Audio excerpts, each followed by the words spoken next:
Olá, tudo bem? A paz do Senhor a todos vocês. Estamos aqui mais uma vez em uma aula bíblica. Hoje é domingo, dia 4, né? Eu acho que é dia 4, se não me engano. E vamos então começar mais um dia, mais um domingo com uma aula bíblica. Hoje nós vamos entrar na terceira lição do livro, vou botar mais para perto assim, acho que dá para ver, né? E das lições bíblicas, estamos na terceira lição, que fala da natureza do ser humano. Tá? Hoje nós vamos falar sobre a natureza do ser humano. Como disse nas primeiras aulas, a primeira aula foi falada pelo presbítero Marcelo, né? O tema da aula do presbítero Marcelo foi lá, que deve ter umas 3 semanas atrás. O presbítero Marcelo falou sobre Adão, o primeiro homem. Semana passada eu falei da criação de Eva, a primeira mulher.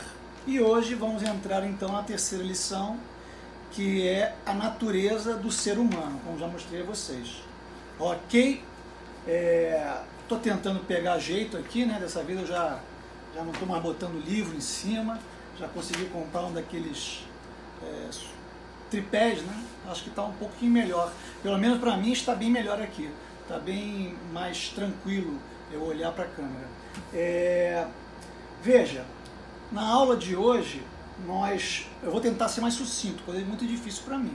Mas eu vou tentar ser mais sucinto, porque a outra aula foi muito longa, foi difícil de comprimir e tudo mais.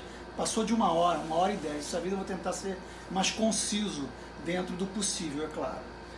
Pois bem, então, sem mais delongas, vamos então dar entrada à aula que faz merecer o dia de hoje.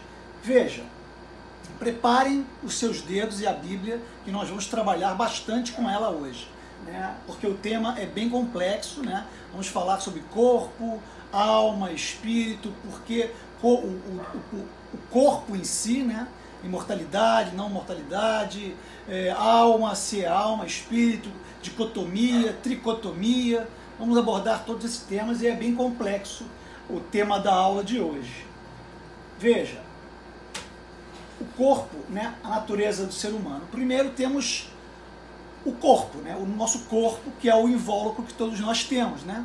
Então, o corpo é a carne humana que todos nós conhecemos, também é conhecida na Bíblia como o templo de Deus, né? Nós somos o templo do Espírito Santo, todos sabemos disso.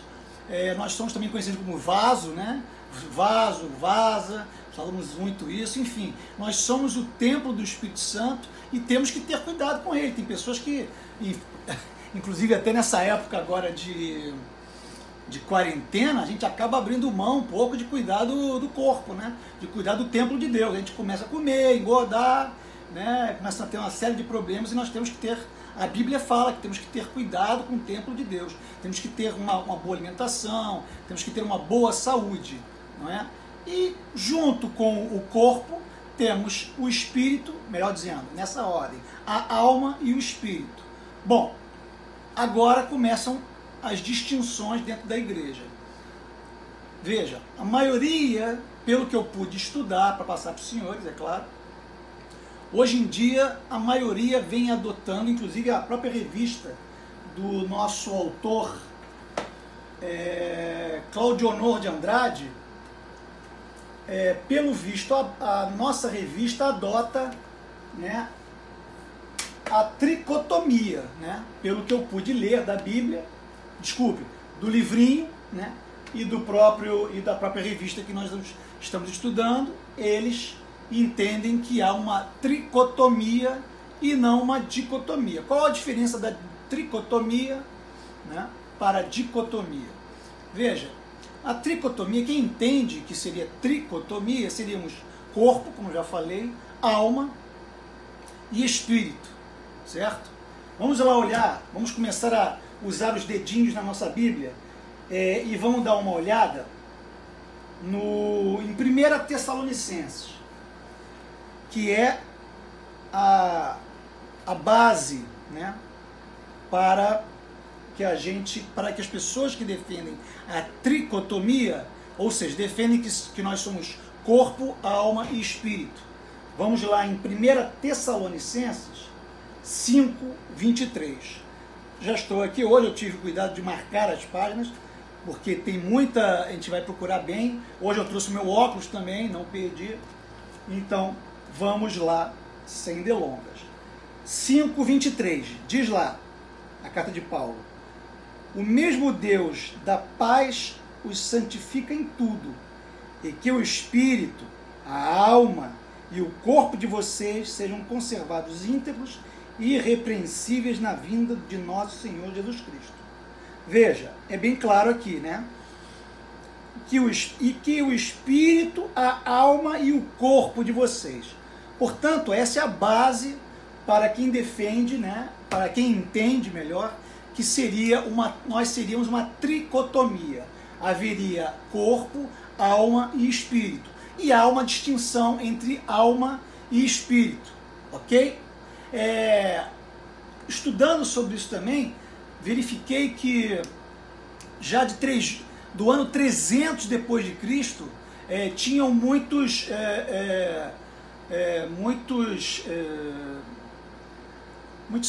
cristãos da época, né, que já se falava e que ele entendia-se que era uma tricotomia. Tinha até, eu anotei para os senhores aqui, Apolinário de Laodiceia. Apolinário de Laodiceia foi um bispo que defendia também que nós éramos corpo e alma. E quando nós aceitássemos Jesus e viria o Espírito Santo, aí seríamos corpo, alma e espírito, né? Essa é uma colocação de Apolinário de Laodiceia. Ele falou isso a 310 depois de Cristo. Mas isso aí, pelo que eu estudei também, pelo que eu tenho estudado, não tem uma fundamentação bíblica, porque na Bíblia não tem nenhuma passagem que diga que nós somos corpo, alma e que o espírito ia ser agregado, né? Agregado, juntado. Não, nós somos corpo, alma e espírito desde a criação, desde o Gênesis. Vamos dar uma olhadinha aqui, inclusive na nossa revista, que ele traz isso. Diz lá, Gênesis 2:7. E formou o Senhor Deus o homem do pó da terra, e soprou em seus narizes o fôlego de vida, e o homem foi feito alma vivente. Então essa colocação que eu trago para vocês, só para dar uma riqueza melhor nessa aula, que Apolinário de Laodiceia disse, entendia, defendia, não tem realmente procurei e não vi nenhuma fundamentação bíblica para essa colocação de Apolinário.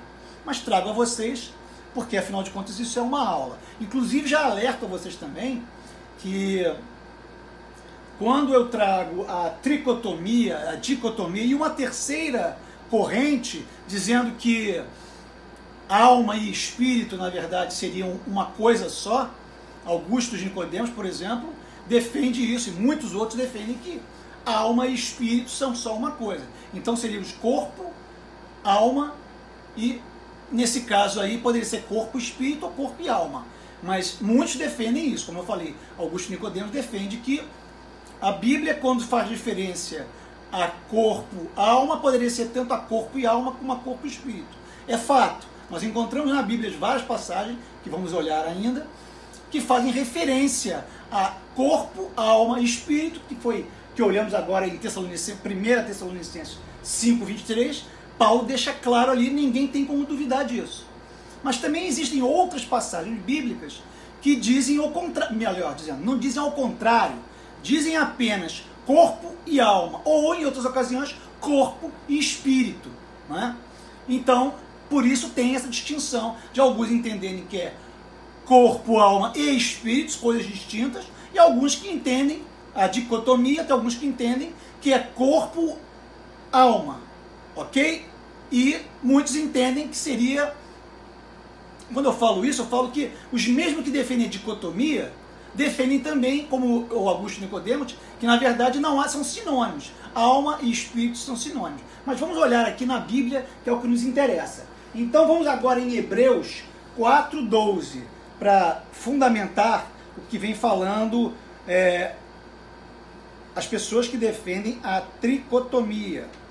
Vamos em Hebreus 4:12. Hebreus 4:12. Aqui. Diz lá em Hebreus 4:12. Porque a palavra de Deus é viva e eficaz, e mais cortante do que qualquer espada de 2 gumes, e penetra até o ponto de dividir alma e espírito. Portanto, quem defende a tricotomia simplesmente argumenta, ora, como é que pode? Se a palavra de Deus está dizendo que a espada de 2 gumes penetra a ponto de dividir alma e espírito. Então argumentam eles, se a palavra de Deus faz a distinção entre alma e espírito, se a palavra de Deus faz a divisão entre alma e espírito, portanto, seria tricotomia, né? Seria corpo, alma e espírito, ok? Temos ainda também, sobre isso, sobre tricotomia, o João 19:30. Vamos a João 19:30. Eu falei, hoje nós vamos trabalhar bem com a Bíblia aqui. João 19:30. João 19:30. Aqui está. Diz lá em João 19:30. Quando Jesus tomou o vinagre, disse, está consumado. E inclinando a cabeça, entregou o Espírito. Ok? Temos ainda em Marcos 14:34. Marcos 14:34.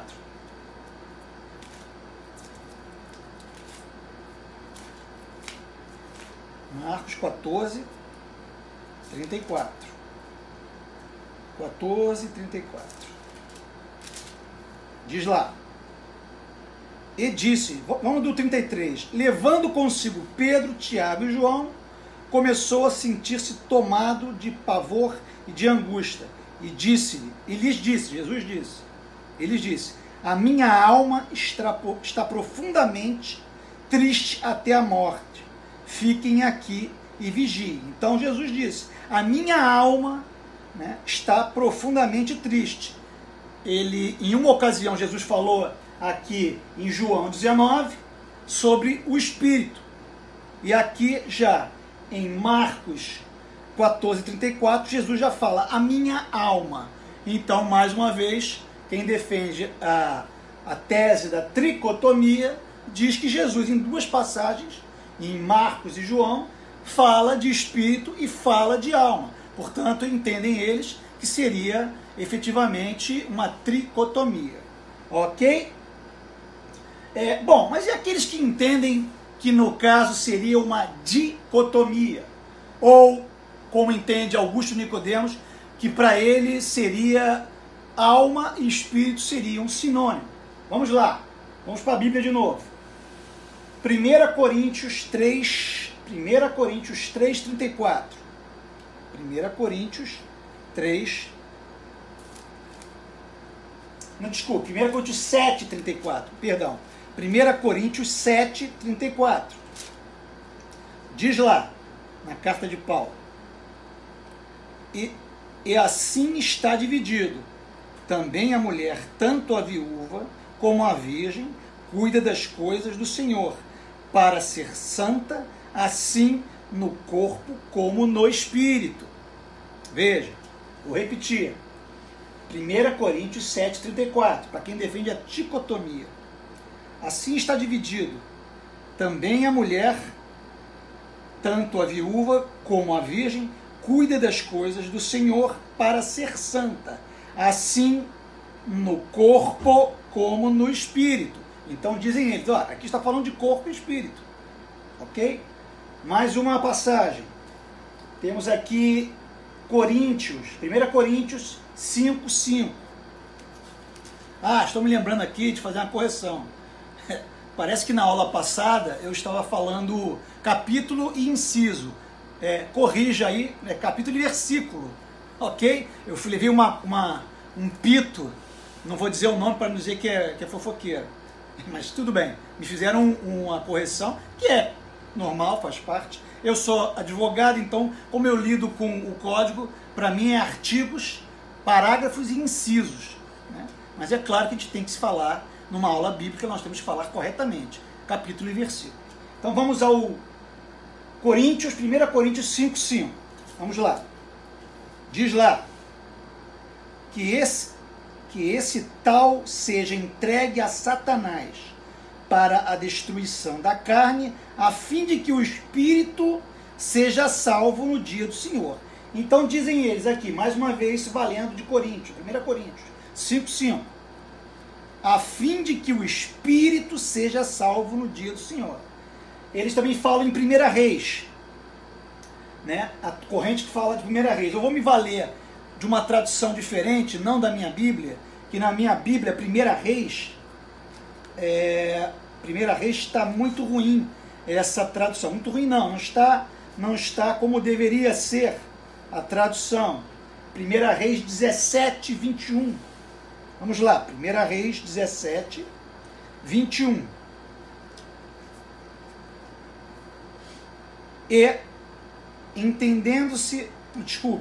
Estendendo-se 3 vezes sobre o menino, clamou ao Senhor e disse: ó Senhor, meu Deus, peço que restitua a vida do menino. Só que a tradução que eu vejo da Almedina fala assim: então se estendeu sobre o menino 3 vezes e clamou ao Senhor e disse: ó Senhor Deus, ó Senhor meu Deus, rogo-te que a alma desse menino torne a entrar nele. Veja, ó Senhor meu Deus, rogo-te que a alma deste menino volte a entrar nele. Ele não fala de espírito, né? Fala de alma. Então, mais uma vez, quem defende que há uma dicotomia e não uma tricotomia, se vale de 1 Reis 17:21, com essa tradução. E para terminar, eles citam também Mateus 10:28. Vamos então em Mateus 10:28. Falei que hoje a gente ia navegar bastante pela Bíblia, não é isso? Mateus 10:28. Está aqui, Mateus 10:28. Não temam, Jesus está falando, não temam os que matam o corpo, mas não podem matar a alma. Pelo contrário, temam aquele que pode fazer perecer, temam aquele que pode fazer perecer no inferno tanto a alma quanto o corpo. Ok? Então, está feita aqui toda com base bíblica, tanto quem defende a tricotomia, quanto quem defende a dicotomia.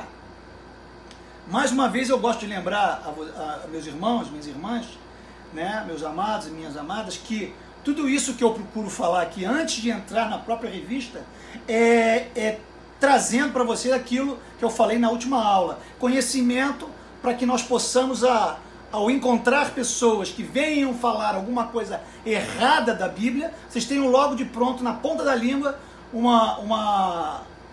argumento bíblico, né? Sola Escritura, e também é um argumento, às vezes, até para alguns católicos.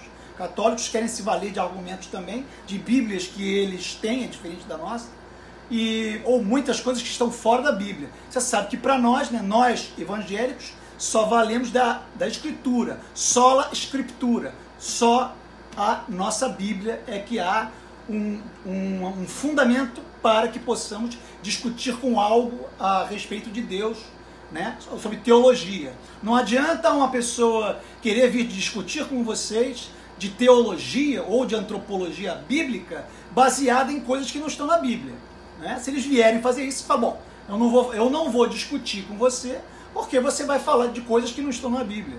Mas se você quer discutir comigo sobre Bíblia, aí eu posso falar com você. Quando eu falo discutir, é conversar, né? Não é discutir, bater boca. É conversar. Eu não vou argumentar com você porque você está querendo argumentar coisas fora da Bíblia. E eu só argumento aquilo que está na Bíblia. Se ele trouxer alguma coisa que está na Bíblia, vocês já vão estar afiados para poder rebater esses argumentos.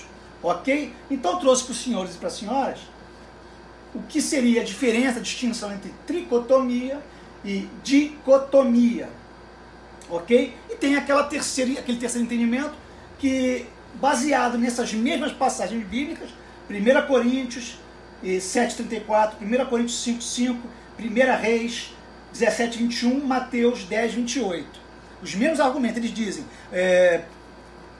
Augusto Nicodemos tem esse entendimento, ele acha que na verdade, quando a Bíblia fala em muitas passagens de alma e espírito, ele faz isso de uma maneira sinônima, fazendo em alguma ocasião ele fala de alma, em outra ocasião ele fala de espírito. O próprio Jesus, acabei de ler para você duas passagens, que uma Jesus fala da alma e outra ele fala do espírito. Se valendo disso, né, nós temos aí uma discussão sobre tricotomia ou dicotomia. Mas na verdade, estudando sobre a matéria e ouvindo outras pessoas também, outros conhecedores da palavra, eu não sei o que pensa nosso pastor, Bruno, mas me parece crer que existe argumento para todos os lados, para os dois lados, tanto da tricotomia quanto da dicotomia, ou para aqueles que acham que é indiferente. Né?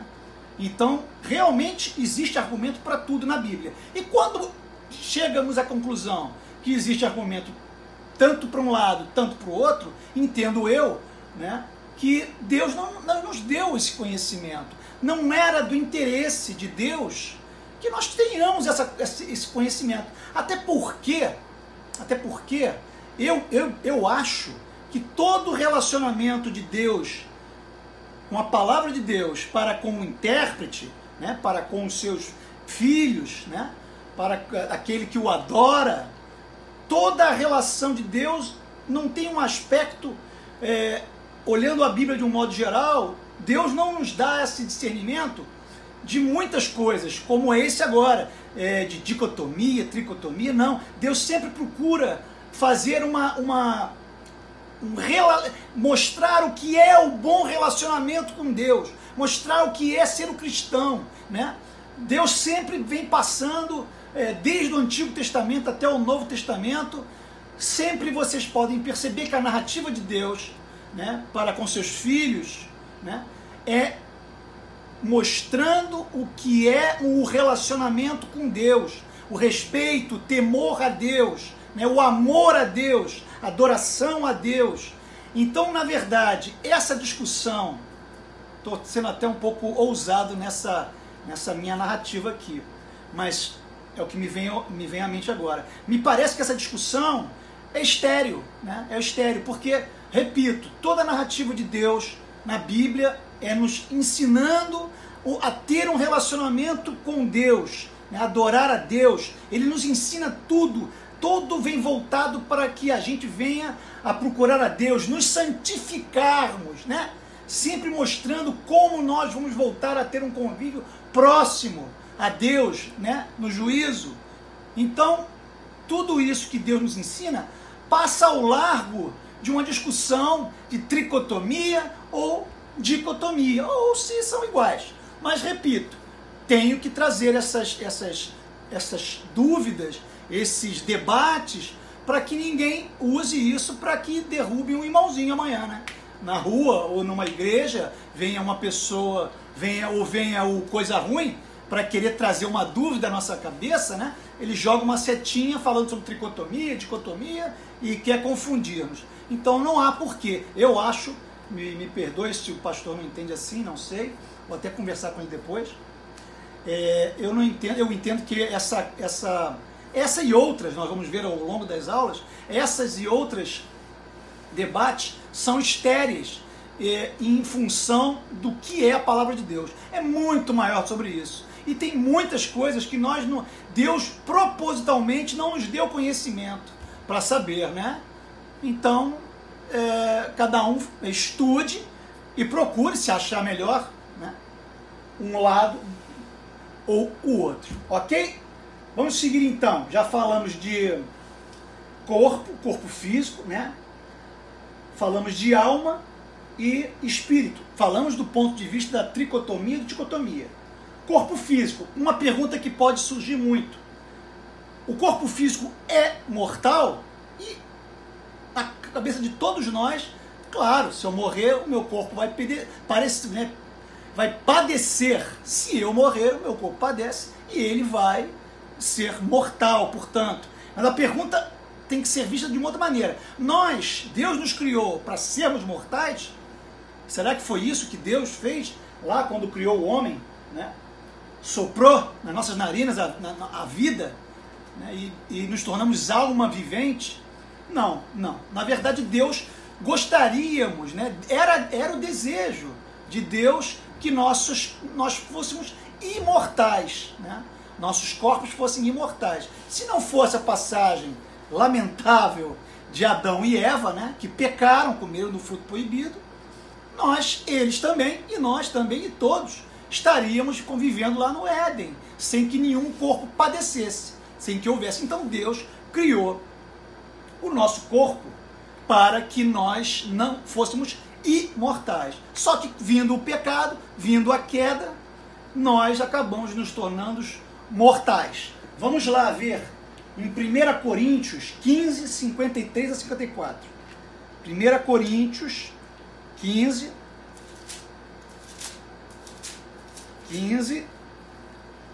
53 e 54. Aqui está. Diz lá: porque é necessário que este corpo corruptível se revista da incorruptibilidade, e que o corpo mortal se revista da imortalidade.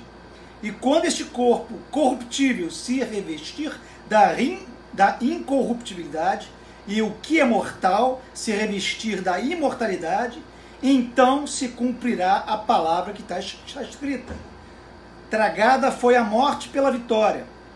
Onde está, ó morte, a sua vitória? Onde está, ó morte, o seu aguilhão? Então vejam, foi para isso que Deus nos criou, né? Mas infelizmente, ou felizmente, é claro, Deus sabia de tudo, nós fomos criados para a imortalidade, mas pela queda nós acabamos nos tornando mortais. Quando eu falo mortais, estou falando do nosso corpo.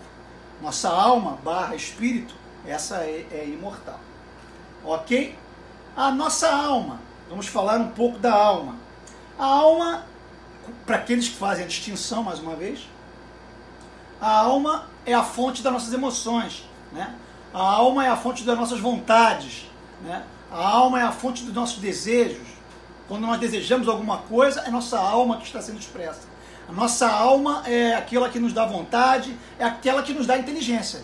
Até porque, se você for parar para ver a tradução para o grego de alma, é psique, né? É psique. E o que hoje a ciência estuda? Psicologia. Psicologia. É interessante que esses psicólogos têm raciocínios um tanto quanto viajantes em certas ocasiões, né? Sem querer desmerecer a psicologia de maneira nenhuma, mas talvez até alguns não saibam que eles estudam a alma, né? Eu acho que talvez não é possível que nas primeiras aulas eles estudem isso, né? A morfologia da coisa. Então, psique vem do grego alma. Então a alma é a que tem inteligência, emoção, né? Desejos, não é verdade? Então essa é a função da alma. Mais uma vez lembrando aquela distinção. Espírito. O espírito seria a conexão com Deus, né? O espírito foi soprado em nossas narinas, lá atrás em Adão, que ganhamos vida do pó. E o espírito, não estou falando do Espírito Santo ainda, estou falando do espírito, que é outra história. Estou falando do Espírito de Deus, que nesse caso aqui foi que nos dá a noção de moral, certo e errado.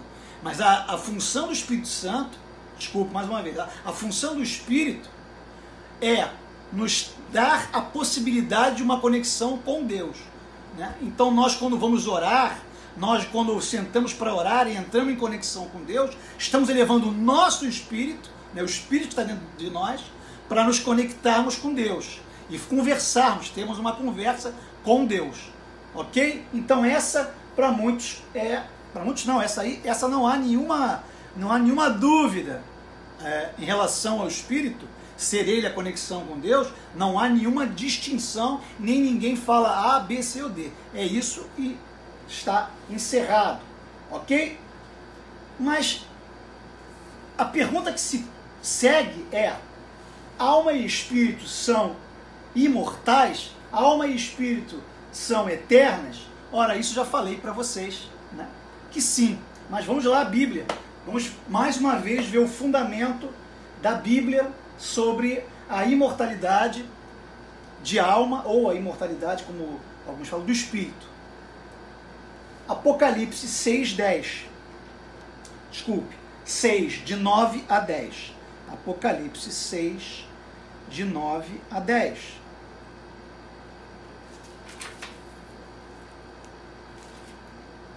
Apocalipse 6, de 9 a 10.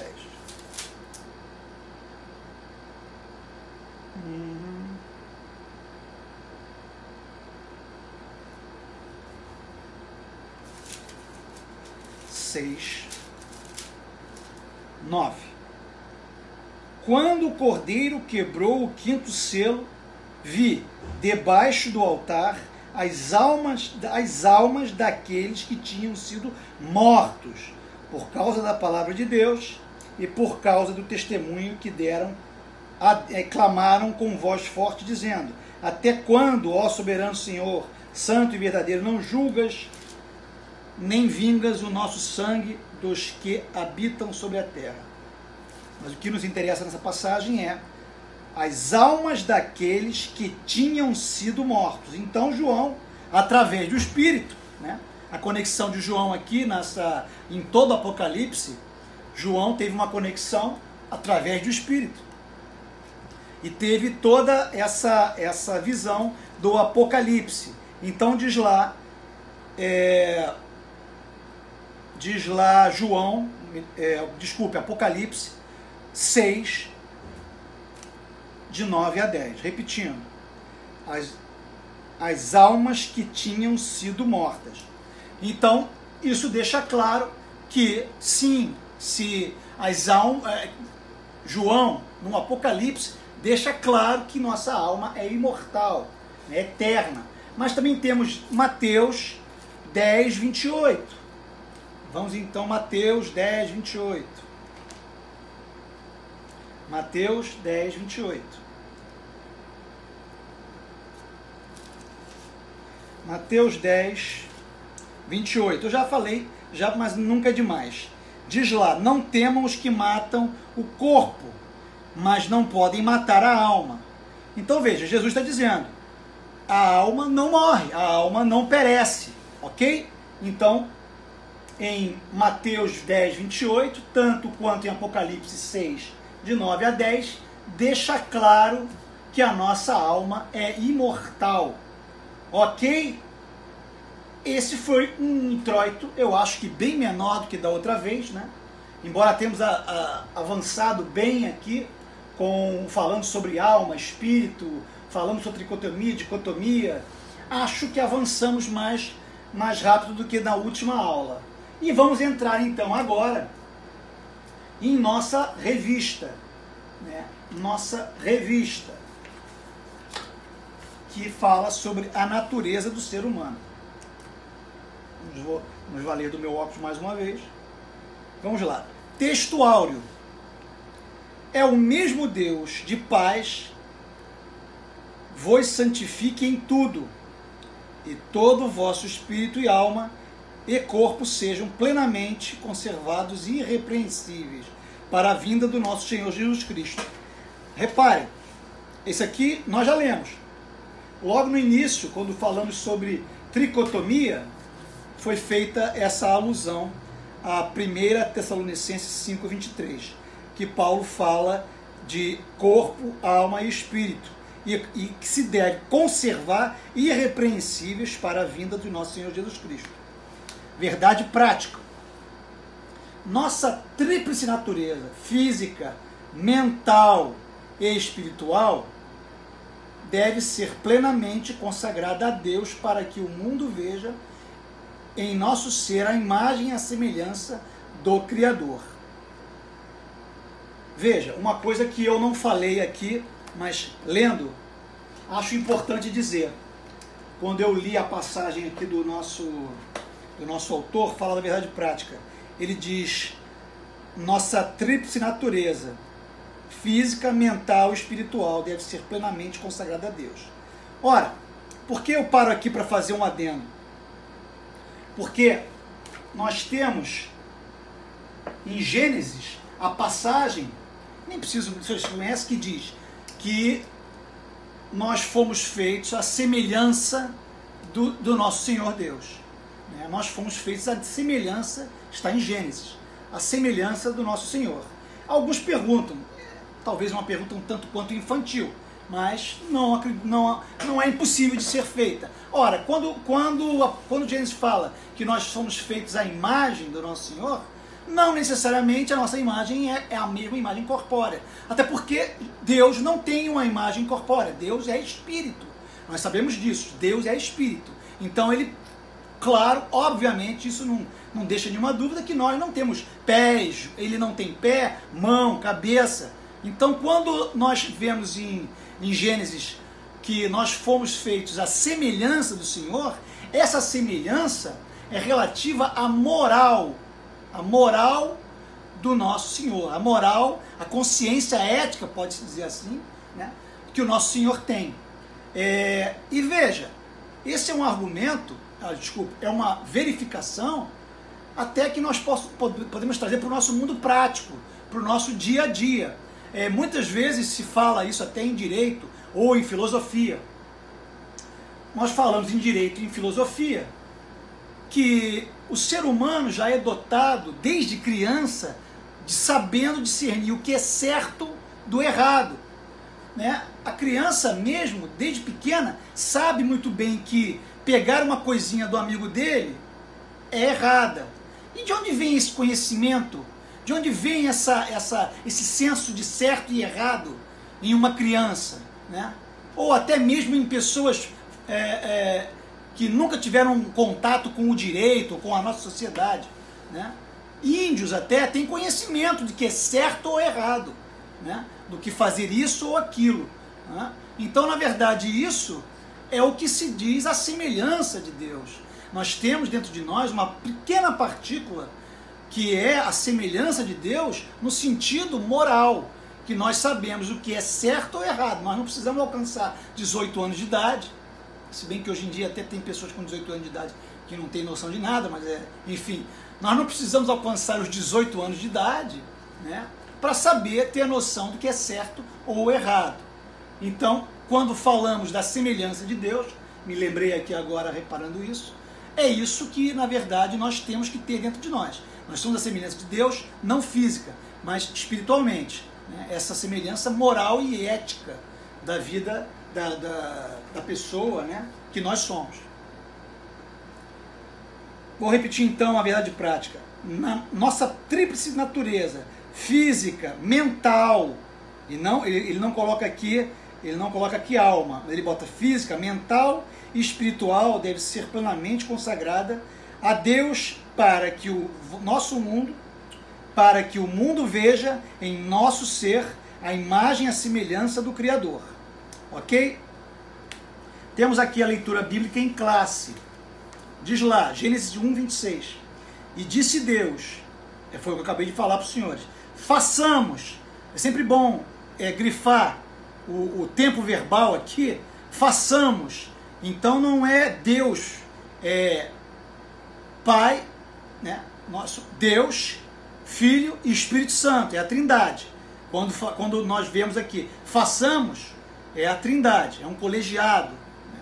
Façamos o homem à nossa imagem, conforme a nossa semelhança, e domine sobre peixes do mar e sobre todas as aves do céu, sobre o gado, sobre toda a terra, sobre todo réptil que se move sobre a terra.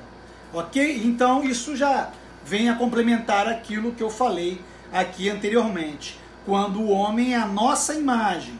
Ok? Então temos Gênesis também, o 27, 1:27 ainda. E criou Deus o homem à sua imagem, e Deus o criou, macho e fêmea os criou. Seguindo no 28, e Deus os abençoou, e Deus lhes disse, frutificai, multiplicai-vos e enchei a terra, e sujeitai-a, e dominai-a sobre os peixes do mar, sobre as aves do céu, sobre todo animal que se move sobre a terra. Gênesis 2:7, completando. E formou o Senhor Deus o homem do pó da terra e soprou sobre os seus narizes, suas narinas, o fôlego da vida, e o homem foi feito alma vivente. Ok? Quais são os nossos objetivos nessa aula? Mostrar a complexidade do ser humano, elencar, e são muitas, elencar as características do corpo humano, destacar a alma como nosso elo, como o mundo exterior, relacionar o espírito com o nosso contato com Deus.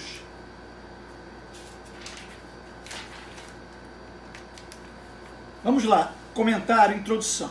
A aula de hoje estudaremos as partes que constituem a natureza humana.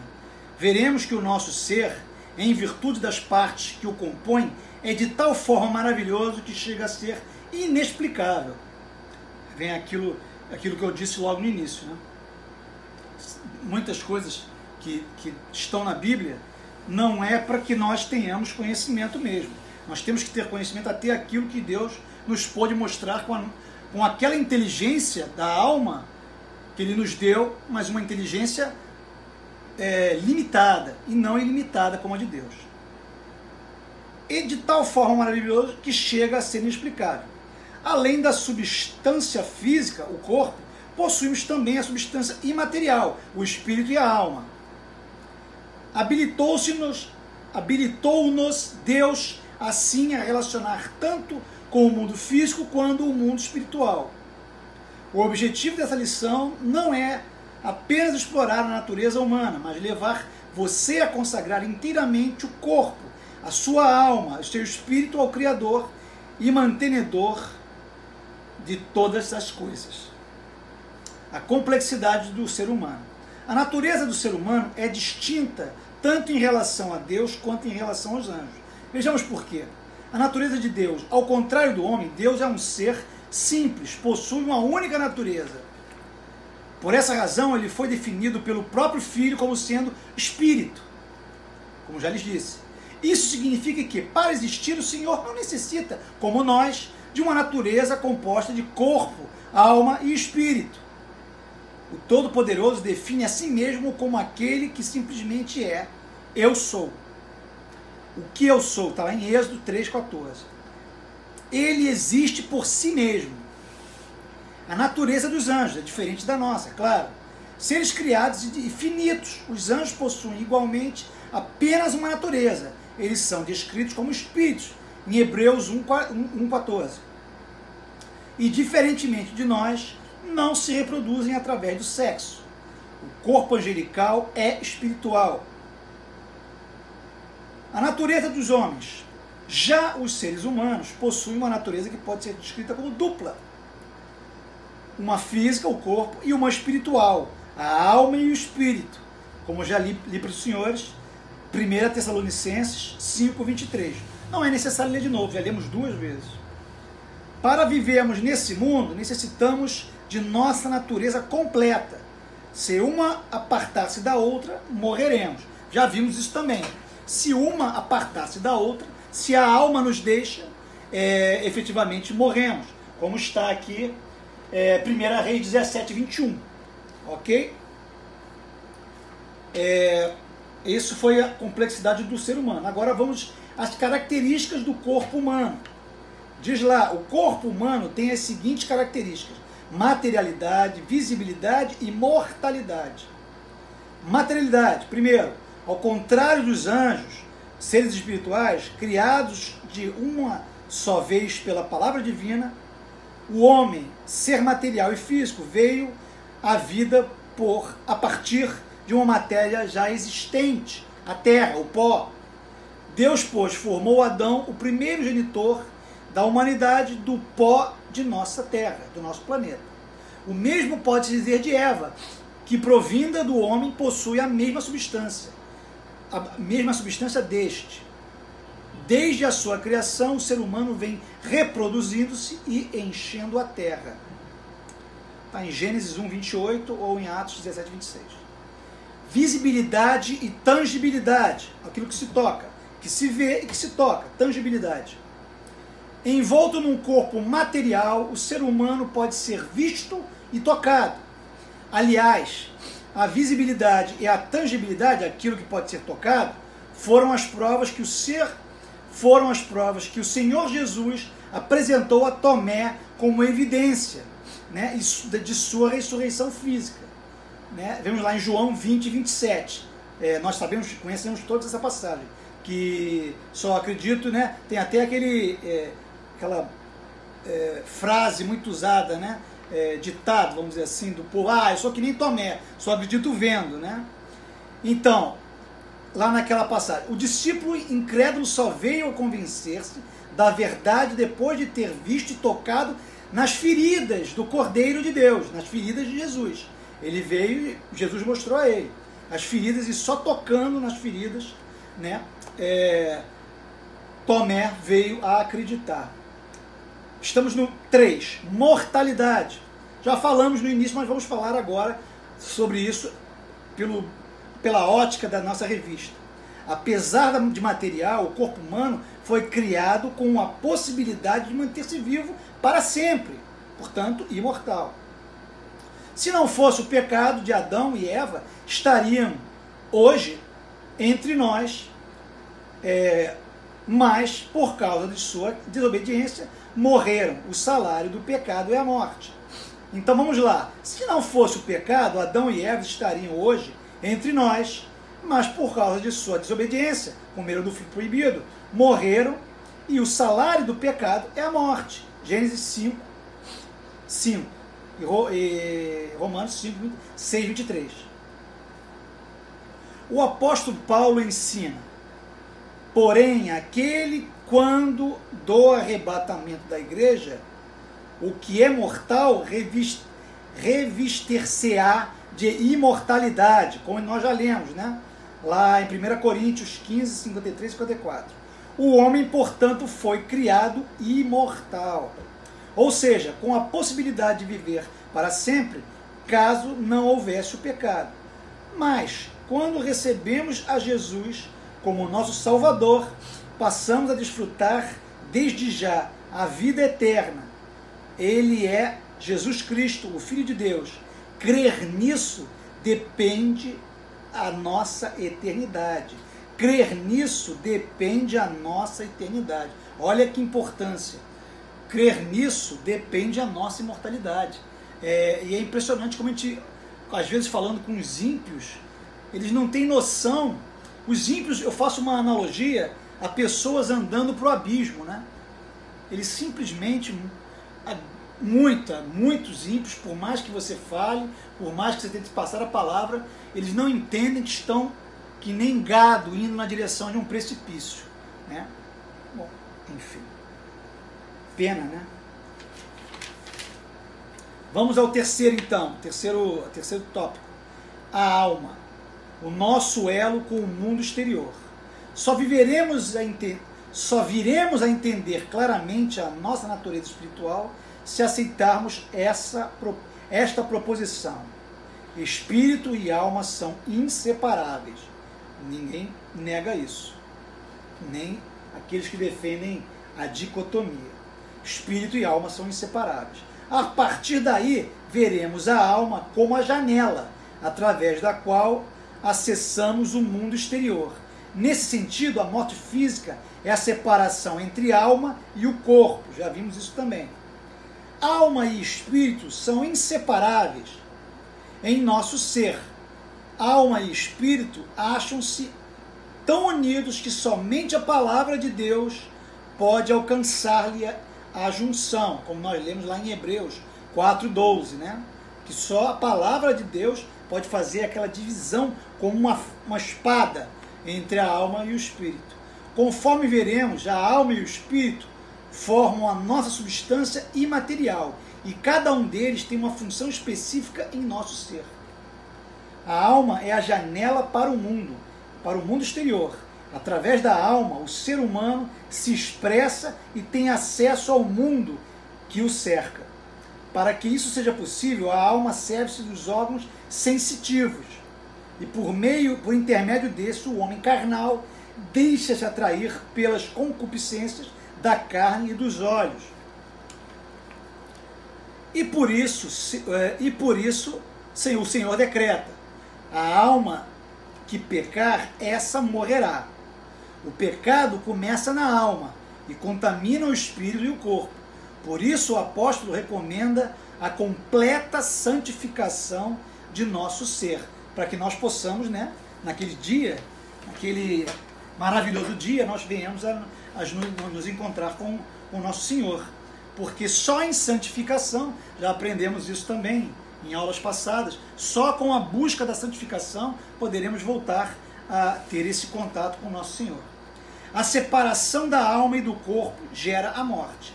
A morte ocorre quando a alma separa-se do corpo. Já vimos lá, né, 1 Reis. É o que nos mostra a narrativa da morte de Raquel, a esposa amada de Jacó. Gênesis 35, 18. Saindo-lhe a alma, ela morreu. Quando isso ocorre, a alma dos justos é recolhida ao lugar de descanso, ao passo que a dos ímpios é aprisionada no inferno. Observe, pois, que a alma, juntamente com o espírito, permanece consciente até a ressurreição do corpo. Enfatizamos que a alma e o espírito são inseparáveis, são o único elemento de nossa imaterialidade. Ok? Vamos então ao quarto. O espírito e o nosso contato com Deus. O espírito humano, por ser o elo entre o corpo e Deus, é a sede de nossa comunhão com o Pai Celeste. Na Bíblia, espírito e alma são tomados, às vezes, como sinônimos. O que é o espírito? Em termos simples, o espírito compõe, juntamente com a alma, a parte imaterial do ser humano, embora distintos do ser humano. Embora distintos um do outro, não podem separar-se. Somente a palavra de Deus, como já vimos, é capaz de alcançar essa divisão entre ambos, Hebreus 4,12, em virtude de suas faculdades. O espírito humano atua como a sede de nossas afeições espirituais. Em virtude de suas faculdades, o espírito humano atua como a sede de nossas afeições espirituais. Está em Salmos, né? 77. O elo entre o nosso corpo e Deus.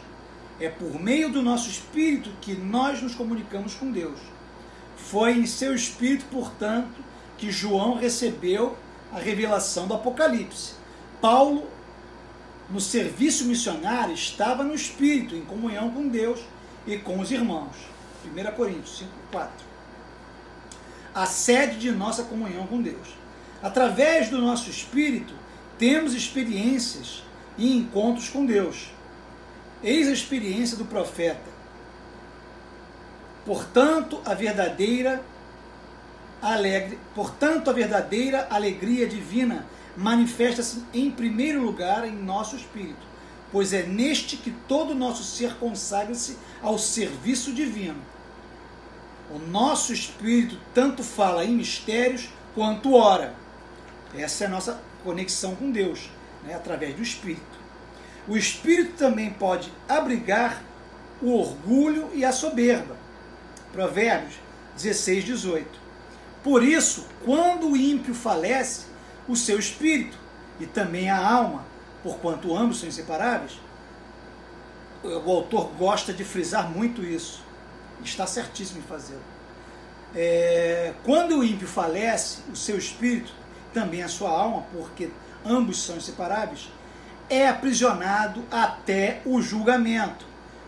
Já a alma, né, o espírito do adorador, né, do Filho de Deus, né, do cristão, do servo de Deus, ele adormece até o julgamento. Né? Ele não, já a alma do ímpio vai para o inferno, como diz, né, aqui em 1 Pedro 3,19. Chegamos então na conclusão. Diz lá a conclusão: o homem é um ser tanto físico quanto espiritual.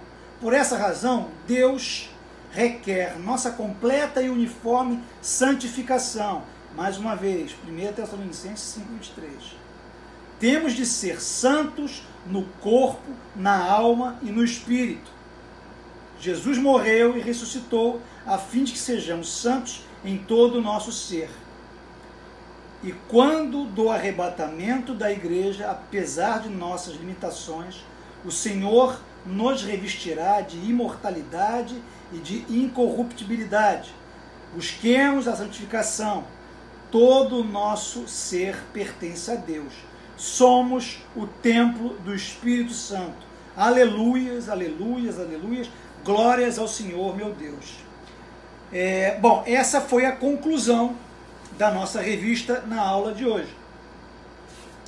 Temos as perguntas que eu não acho muito didático, porque a gente não pode responder pessoalmente. Mas as perguntas são, depois vocês, se quiserem, respondam embaixo, né, respondam no seu livrinho, e num futuro encontro a gente pode debater. Fale a respeito da natureza de Deus, é uma das perguntas. Segunda, por que o homem é um ser composto? Terceira, a alma é o espírito, podendo ser separado? Discorra sobre o assunto. Onde fica a sede de nossas afeições a Deus? Como João foi arrebatado para obter a revelação do Apocalipse? Né? Todas as respostas, vocês sabem, claro, estão aqui, nessa lição que acabamos de dar. Tudo que está perguntado, tudo que está questionado, nós temos as respostas na revista. E é claro que sempre que nós fazemos essa leitura da revista, ela, claro, tem um resumo bem claro de importância muito grande, mas nós temos que buscar mais do que isso, mais subsídios na Bíblia, né, do que simplesmente o que nós lemos aqui nessa revista, né? Nós temos que passar, eu acho que para se aproveitar bem a escola bíblica, ou a faculdade bíblica, nós temos que ter uma aula no domingo, e ao longo da próxima aula, até a próxima aula, nós venhamos a ler todas as passagens que eu falei para os senhores aqui, para os senhores e para a senhora. Reparem que algumas eu até nem falo, porque já falei, mas todas as passagens que estão na leitura aqui são de leitura obrigatória, para que a gente possa absorver com grande quantidade tudo aquilo que está escrito. Então eu aconselho a ler o que está aqui e ler o que está na Bíblia. Hoje nós usamos bem mais, né? Fomos a várias passagens da Bíblia, aqui tem outras tantas, né, que são muito importantes, e a leitura bíblica é que nos traz, né, primeiro essa saber a sabedoria de Deus, né? Esse conhecimento, essa conexão com Deus. Essa aula traz isso para nós hoje. A aula hoje nos ensina que somos um corpo e padecemos por ser um corpo, mas a culpa é do pecado original. Nós somos uma alma, e eu vou colocar aqui alma e espírito, porque eu já acho essa discussão de uma certa desnecessária, né? Como eu disse no início. Então somos um corpo, e que hoje ele é mortal, mas foi criado por Deus para ser imortal, né? Mas viremos a ser imortal quando do julgamento, quando do arrebatamento também, como disse Paulo. Somos alma e espírito. A alma, alguns dizem também, me veio aqui a memória, para aqueles que adoram, e eu sou um que adora animal, a Aninha também, sei que também adora animal como eu, mas alguns afirmam que o animal, o cachorro, principalmente que nós lidamos mais, cachorro, gato, enfim, ele é corpóreo, ninguém pode duvidar disso, mas alguns dizem que ele não tem alma. Eu lendo sobre isso, eu acabei vendo que ele não tem espírito, é fato. Aqui nós temos que fazer uma divisão. Aqui sim, em se falando de animal, nós temos que fazer uma divisão, corpo, alma e espírito. E essa seria a tricotomia. Fato é que ele tem corpo, e alguns dizem que ele tem alma. Por que ele teria alma? Porque ele tem inteligência. Se nós entendemos que a alma no ser humano é aquela capaz que nos dá inteligência, se a alma no ser humano é aquela que nos dá desejo, é aquela que nos dá vontade, temos que entender, eu entendi assim como alguns autores, que o animal também tem alma. Ele tem corpo e ele tem alma. Por quê? Porque ele tem entendimento, ele tem vontade, ele é inteligente, né? Claro que ele não é inteligente a ponto de sentar no computador e programar um computador ou de criar um foguete que vai à Lua. Não é isso. Mas ele tem uma inteligência, segundo pesquisas, mostram que ele tem inteligência, muitos animais têm uma inteligência de criança de 5 anos. Sabe a diferença de coisas, de cores, né? E é mito isso, que o animal não vê cores também. Ele vê cores mais pálidas, mas ele vê cores. Então o animal é capaz de saber que gosta de uma comida e não gosta de outra comida. Então é fato que o animal tem corpo e alma, não tem espírito. É fato, você não tem a dúvida. Então, voltando ao que eu estava dizendo, nosso estudo bíblico hoje foi voltado para que entendamos que nós temos o nosso corpo físico, a alma ou / espírito. A nossa alma é aquela que nos dá inteligência, conhecimento, vontade, né? E o nosso espírito é aquele contato, é aquela voz que vem falando conosco quando nós estamos ajoelhados, orando, clamando a Deus, adorando a Deus, louvando a Deus. Nessa hora, quando louvamos, adoramos, né, bendizemos, estamos ali fazendo uma conexão usando o nosso espírito, que Deus colocou em todos nós. Estamos ali fazendo aquelas nossas orações, nossos pedidos, nossos agradecimentos, né, de joelhos, agradecendo a tudo, usando o espírito. Quando alguém, quem tem dom de falar, falar em línguas, fala pelo espírito. Quem tem dom de profecia, fala em conexão com o espírito. Então, na aula de hoje, nós vimos essas 3 divisões. Vimos sobre imortalidade, mortalidade, dicotomia, tricotomia, alma, né? Espero que tenha sido proveitosa para vocês essa aula. Né? Espero que tenha acrescentado alguma coisa ao conhecimento de vocês, e se não acrescentou, pelo menos reforçou alguma coisa que vocês já sabiam, ou se eu me permite pedir desculpas, se eu porventura também não passei algo que possa ter faltado, mas isso acontece, nós preparamos a aula e entendemos que A, B e C são importantes e acabamos, né, não falando necessariamente de tudo. Mas espero que tenham aproveitado, espero que tenham gostado mais uma vez dessa aula. Eu faço de coração, né? Eu realmente faço com muita alegria no meu coração quando o pastor Bruno me pede, né? E eu tento fazer o melhor e espero que tenha conseguido mais uma vez trazer uma palavra edificante, né? Uma palavra do nosso Senhor para o coração de vocês, ok? Então vamos orar para terminar mais essa aula bíblica no dia de hoje, de domingo, ok? Deus amado, Pai querido, nós te adoramos, te bendizemos, Pai. Te agradecemos por mais essa aula bíblica, te agradecemos por mais esse conhecimento, Pai, por mais essas palavras do Senhor, mostrando-nos, Pai, da sua grandeza, Pai, da sua grandiosidade, mostrando para nós, Pai, tudo que são o corpo, a alma, o espírito, a conexão que o Senhor tem por nós, Pai, essa coisa linda que é a conexão que o Senhor tem por meio do teu espírito, Pai. Te agradecemos por mais esse dia, Pai, também de paz, de saúde e de serenidade, Pai. Ó, Pai, te pedimos também que abençoe a todos aqueles, Pai, da IMDC que estejam assistindo, ou até aqueles que não sejam da IMDC. Leva a eles paz, saúde, serenidade e a tua sabedoria, Pai. Porque sem a tua presença nada somos e nada conseguimos, Pai. É o que tudo agradecemos e pedimos em nome de Jesus, Pai. Amém, amém, amém. A paz do Senhor e fiquem com Deus. Até uma próxima aula, se assim quiser o nosso Senhor. Abraço, tchau.